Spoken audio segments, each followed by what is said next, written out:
Hello everyone, আপনাদের সবাইকে স্বাগত জানাচ্ছি আজকের এক্সেল টিউটোরিয়ালে। আজকের টিউটোরিয়ালে আমরা দেখব কিভাবে আকর্ষণীয় পাই চার্ট তৈরি করা যায়। আপনি যদি এভাবে পাই চার্ট তৈরি করেন তাহলে সবাই বলবে আমরাও তো পাই চার্ট তৈরি করি, কিন্তু আমাদের পাই চার্ট কেন এত আকর্ষণীয় বা এত সুন্দর হয় না। তাই আজকের এই ভিডিওটি স্কিপ না করে সম্পূর্ণটি দেখুন এবং এক্সেলে আমাদের যত রিসোর্স ফাইল আছে সেই রিসোর্স ফাইলগুলো আপনি কিভাবে ডাউনলোড করে ব্যবহার করতে পারেন সেই সম্পর্কে বলা আছে ভিডিও ডেসক্রিপশনে। আর আমাদের ইউটিউব চ্যানেলটি অবশ্যই সাবস্ক্রাইব করে বেল আইকনটি প্রেস করে রাখুন এবং ফেসবুক পেজটি লাইক দিয়ে রাখুন, কারণ এই এক জায়গাতেই আপনি পেয়ে যাবেন সকল প্রয়োজনীয় ভিডিও। তাই কথা না বাড়িয়ে চলুন টিউটোরিয়াল শুরু করা যাক।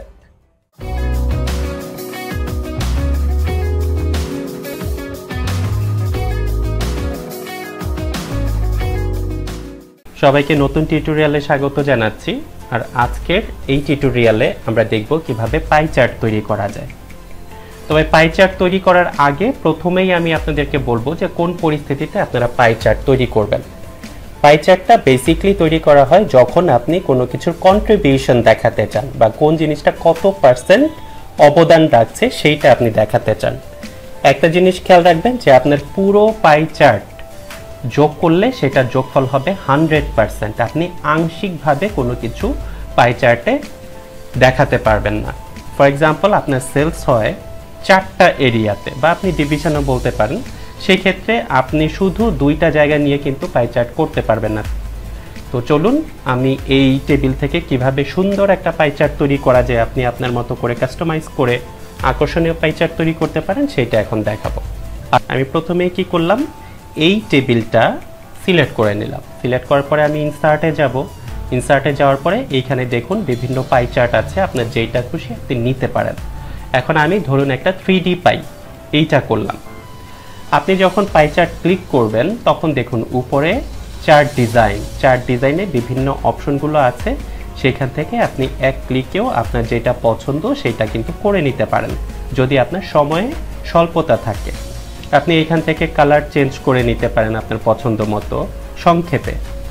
আবার এখানে কুইক লেআউট আছে, কুইক লেআউট থেকেও আপনি কিন্তু আপনার পছন্দ মতো জিনিসটাকে করে নিতে পারেন। বাট আপনাকে আমি নিজে কাস্টমাইজ করে কিভাবে করা যায় সেই জিনিসগুলি আর একটু ক্লিয়ার করে দিচ্ছি যেন আপনি পুরো জিনিসটা বুঝতে পারেন।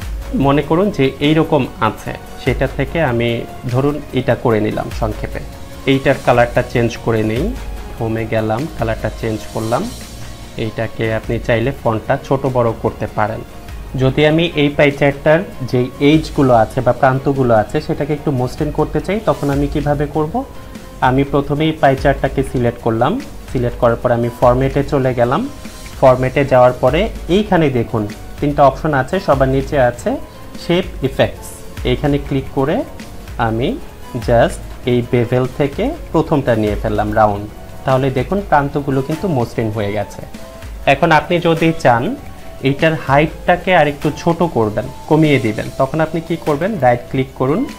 রাইট ক্লিক করে চার্টের মধ্যে এই 3D রোটেশন এই অপশনটাকে চালু করুন। এই অপশনটা চালু করলে এইখান থেকে আপনি এটাকে হাইট কমাতে বাড়াতে পারবেন বা আপনার পছন্দ মতো এটাকে রোটেট করতে পারবেন। কিভাবে করবেন, আমি প্রথমে এক কাজ করি, আমার এই যে টেক্সটগুলো আছে সেটাকে একটু বড় করে নিই, তাহলে আপনাদের দেখতে সুবিধা হবে। এভাবে আমি সিলেক্ট করলাম, সিলেক্ট করে একটু বড় করে নিলাম। আপনারা চাইলে বোল্ডও করে নিতে পারেন, এই যে একটু মোটা করে নিলাম।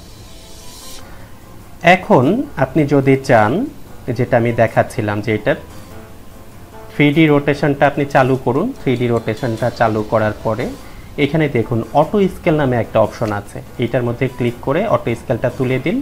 হাইট আছে 100, আপনি এইটাকে হাইটটা কমিয়ে দিতে পারেন। এই যে দেখুন সুন্দর হাইটটা কমে গেল। আপনি যদি এইটার রোটেশনটা চেঞ্জ করতে চান তাহলে কি করতে পারেন, ধরুন এখন যেটা আছে এইভাবে কিন্তু আপনি এক্স রোটেশন দিয়ে জিনিসটাকে আপনার যত অ্যাঙ্গেলে পরিবর্তন করতে মনে চায় সেটা করে নিতে পারেন। আর ওয়াই অ্যাঙ্গেলটা দিলে কি হবে, দেখুন এইটা এরকম হচ্ছে। ঠিক আছে, আপনি আপনার পছন্দ মতো যেভাবে যত ডিগ্রি প্রয়োজন আপনি সেভাবে করে নিতে পারেন। আমি ধরুন এইটা এরকম করলাম। এখন আপনার যদি প্রয়োজন পড়ে যে কালার চেঞ্জ করবেন, তাহলে আপনি কিভাবে কালার চেঞ্জ করবেন, ধরুন আমি ঢাকার কালারটা চেঞ্জ করতে চাই, তখন আমি কি করব, এই ঢাকার অংশটাকে সিলেক্ট করব।